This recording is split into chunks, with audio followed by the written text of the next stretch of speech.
এই পর্যায় ভিত্তিক মান নির্ধাରଣ কেবে ও কিপରି କରାଯିବ?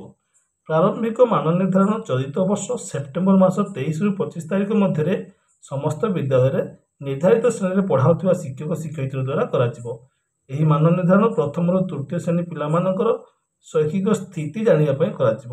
ଏଥି ନିମନ୍ତେ ପ୍ରଶ୍ନ ରାଜ୍ୟ ସରକାରଙ୍କ ଦ୍ୱାରା ପ୍ରଦାନ କରାଯିବ, ଅର୍ଥାତ୍ ପ୍ରଶ୍ନଟି ସରକାରଙ୍କ ତରଫରୁ ଆସିବ।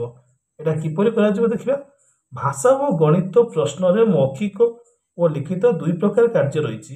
ମୌଖିକ କାର୍ଯ୍ୟ ଗୁଡ଼ିକ ଶିକ୍ଷକ ଶ୍ରେଣୀର ଗୋଟିଏ ପରେ ଗୋଟିଏ ପିଲାଙ୍କୁ ପାଖକୁ ଡାକି କରାଇବେ। ପ୍ରତ୍ୟେକ ପିଲାର ପ୍ରଦର୍ଶନକୁ ଖାତାରେ ଲିପିବଦ୍ଧ କରିବେ।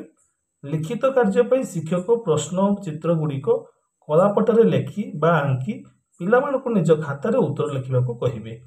ମାନ ନିର୍ଦ୍ଧାରଣ ପ୍ରଶ୍ନରେ ଥିବା ଚିତ୍ରର ପ୍ରିଣ୍ଟ ବାହାର କରି ଶିକ୍ଷକ କାନ୍ଥରେ ଟାଙ୍ଗିବେ କିମ୍ବା ଚିତ୍ର ଗୁଡ଼ିକୁ କଳାପଟାରେ ଆଙ୍କିବେ।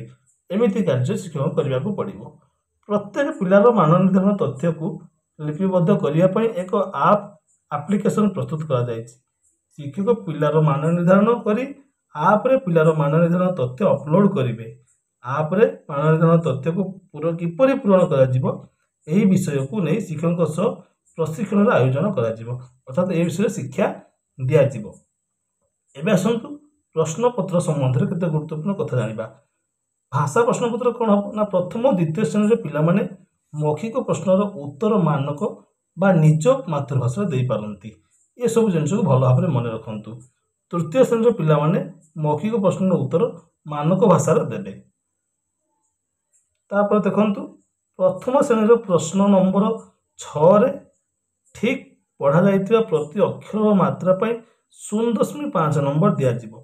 ଦ୍ୱିତୀୟ ଶ୍ରେଣୀରେ 4 ନମ୍ବର ଓ ତୃତୀୟ ଶ୍ରେଣୀର ପ୍ରଶ୍ନ ନମ୍ବରରେ 3ରେ ପିଲାଟି ଯଦି ସାରଣୀରେ ଥିବା 3ରୁ 5ଟି ଅକ୍ଷର ଚିହ୍ନି ପାରୁଛି ତେବେ 1 ନମ୍ବର, 6ରୁ 8ଟି ଅକ୍ଷର ଚିହ୍ନି ପାରୁଛି 2 ନମ୍ବର ଓ ସମସ୍ତ 9ଟି ଅକ୍ଷର ଚିହ୍ନି ପାରିଲେ 3 ନମ୍ବର ମିଳିବ।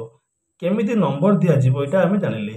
ତୃତୀୟ ଶ୍ରେଣୀର ପ୍ରଶ୍ନ ନମ୍ବର 6ରେ ପିଲାଟି ଯଦି ଗୋଟିଏ ମିନିଟରେ ପୁରା ଅନୁଚ୍ଛେଦକୁ ପଢ଼ି ଦେଉଛି ଓ 5ଟିରୁ କମ୍ ଶବ୍ଦ ଭୁଲ ପଢ଼ୁଛି, ସେହି ପରିସ୍ଥିତିରେ ପିଲାଟିକୁ 2 ନମ୍ବର ଦିଆଯିବ। ପିଲାଟି ଅନୁଚ୍ଛେଦଟିକୁ ପଢ଼ିବା ପାଇଁ 1 ମିନିଟରୁ ଅଧିକ ସମୟ ନେଉଛି କିନ୍ତୁ ପଢ଼ିବା ସମୟରେ 5ଟିରୁ କମ୍ ଶବ୍ଦକୁ ଭୁଲ ପଢ଼ୁଛି, ସେହି ପରିସ୍ଥିତିରେ ପିଲାଟିକୁ 1 ନମ୍ବର ଦିଆଯିବ। ପିଲାଟି ଯଦି 5ରୁ ଅଧିକ ଶବ୍ଦ ଭୁଲ ପଢ଼ୁଛି କିମ୍ବା ଆଦୌ ପଢ଼ିପାରୁନାହିଁ ତେବେ ସେହି ପରିସ୍ଥିତିରେ ପିଲାଟିକୁ 0 ଦିଆଯିବ। ଏ କଥା ମନେ ରଖନ୍ତୁ। ଏବଂ ଗଣିତ ପ୍ରଶ୍ନପତ୍ରରେ କ'ଣ କରିବା ନା, ପ୍ରଥମ ଶ୍ରେଣୀର 1 ନମ୍ବର ପ୍ରଶ୍ନର ଉତ୍ତର ନିଜ ଖାତାରେ କରିବେ। ପ୍ରତ୍ୟେକ ଚିତ୍ର ଆଙ୍କି ରଙ୍ଗ ଦେବା ପାଇଁ 1 ନମ୍ବର ଦିଆଯିବ।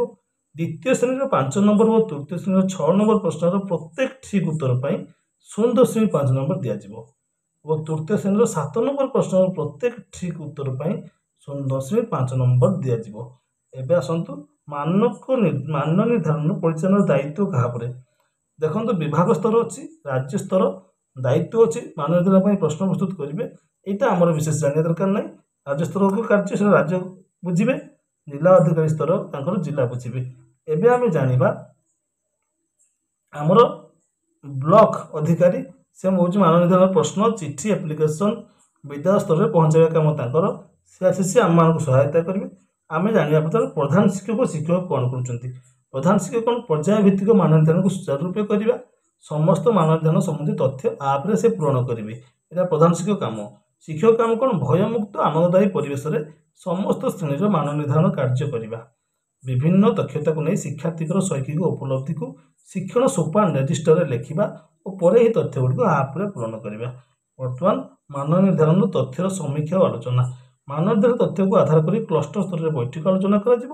ଏହି ଆଲୋଚନାରେ ପିଲାମାନେ ସମ୍ମୁଖୀନ ହେଉଥିବା ସମସ୍ୟାକୁ ଆଧାର କରି ଶିକ୍ଷଣ କାର୍ଯ୍ୟ ଶିକ୍ଷଣ ଯୋଜନା ପ୍ରସ୍ତୁତ କରାଯିବ, ଅର୍ଥାତ୍ ପିଲାମାନଙ୍କ ପାଇଁ ଗୋଟେ ପ୍ରତିକାରମୂଳକ ଶିକ୍ଷା ବ୍ୟବସ୍ଥା ଆପଣାଇ ନିଆଯିବ। ତାପରେ ଦେଖନ୍ତୁ, ସମୟ ସାରଣୀ କେବେ ହେବ। 23/9/2024ରେ ତୃତୀୟ ପୂର୍ବାହ୍ନରେ ହେବ ଗଣିତ, ଅପରାହ୍ନରେ ଭାଷା।